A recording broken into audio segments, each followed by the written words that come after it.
It started with a delay. Not a glitch, not a trick of the light, a delay. I was brushing my teeth when I noticed it. You know how reflections feel automatic? You don't consciously register them, they just obey. I leaned slightly to the left to spit into the sink.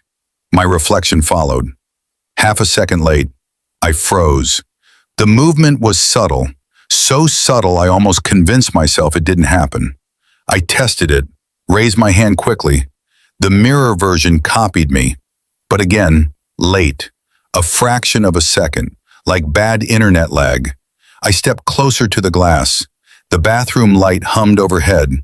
The fan was off. The house was quiet. "Okay," I whispered. My reflection's lips moved, a beat after mine. That's when my chest tightened. Because reflections don't think, they don't process, they don't wait. I told myself I was tired, work stress, too much caffeine. So I did what any rational person would do. I turned the light off.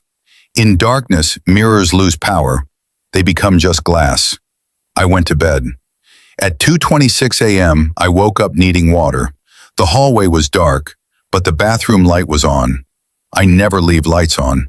I stood outside the door for a full minute before stepping inside. The mirror was fogged. Not lightly, thick, as if someone had taken a long, hot shower. But the tiles were dry. The floor was dry. The air was cold. In the fog, words were written. Wait. My stomach dropped. I hadn't written that. I wiped the glass with shaking fingers. The words smeared away. Underneath, my reflection was already looking at me, smiling. I wasn't smiling. My face was completely still. But the mirror version, its lips were stretched too wide.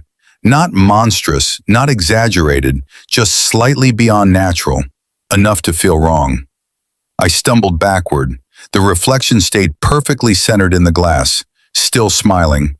Then slowly, it relaxed its face to match mine. The next day, I avoided the bathroom mirror entirely, brushed my teeth without looking up, washed my hands staring at the sink. I didn't test it, didn't challenge it, because I had a growing suspicion. It wasn't malfunctioning, it was practicing. That night I forced myself to look, just once. Everything matched perfectly. No delay, no smile, nothing unusual. Relief washed over me, until I leaned to the side to grab a towel. My reflection didn't. It stayed facing forward, looking straight at me, while my real body was turned.